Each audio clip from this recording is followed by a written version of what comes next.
Do you struggle to speak life over others? At the end of each day, my dad and I talk on the phone as he heads home from work. During this 10-minute call, we share the events of our day. One day, I had a particularly irritating encounter with a friend of mine. When I finished talking, my dad made a conjecture about this person's character that stopped me in my tracks. Unknowingly, my words painted an unflattering picture of this person's nature. My heart had overflown with frustration, and my words showed it.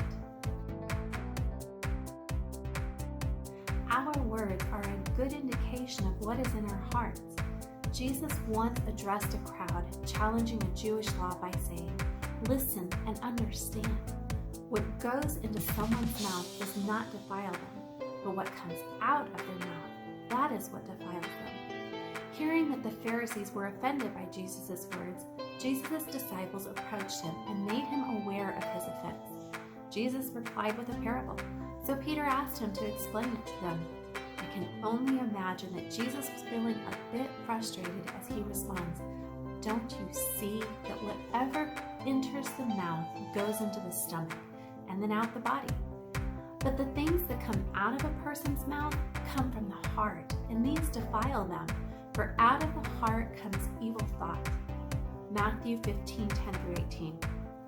Our words are a byproduct of what we allow to take over our hearts. They have the power to speak life or to tear down. That is why Paul was adamant that we be careful with our words when he said, "Do not let any unwholesome talk come out of your mouths, but only what is helpful for building others up according to their needs, that it may benefit those who listen." Ephesians 4:29. I have a confession. Speaking life over others in their absence is a struggle for me. My words tend to be more critical than positive. I try to give the benefit of the doubt, but deep down, I assume the worst. God calls me to encourage and edify others, whether or not they are around.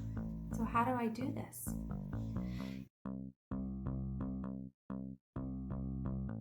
Ecclesiastes 5:2 says, "Do not be quick with your mouth." In this verse, the word quick means to act quickly, impetuously, or impulsively. Before I say anything, whether to another person, myself, or God, I need to stop and let time filter out reckless, impulsive, or negative thoughts.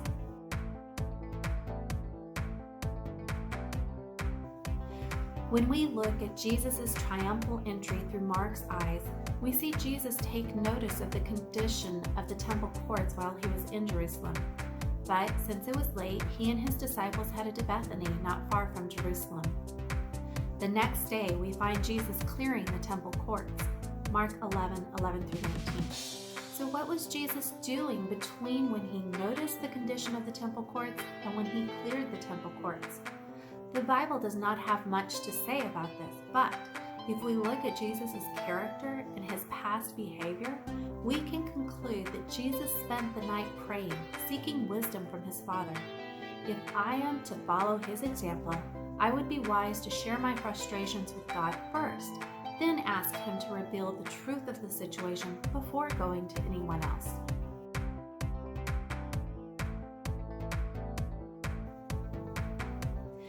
As I was enjoying lunch with my husband, the subject of speaking life over others came up.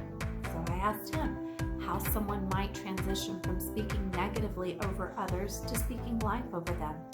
He reminded me of the Oreo approach to constructive criticism. You see, an Oreo has 3 parts, 2 crispy cookies and the creamy filling. With the Oreo approach, you sandwich critical feedback between 2 honest, positive statements.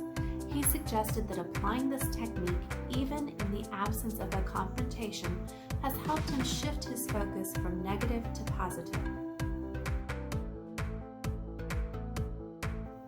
Before my dad and I ended our phone call that day, I took the opportunity to let my words paint a new picture that correctly portrayed the character of my friend.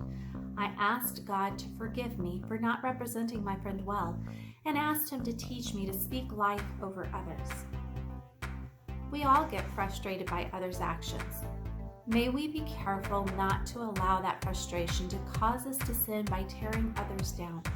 May we take time to stop, pray, remember the positive character of the other person, and set things right when we do slip. Thank you so much for taking the time to watch my video today. If you enjoyed this video, please like and subscribe for more great content. I would love to know how you are doing during this season of life.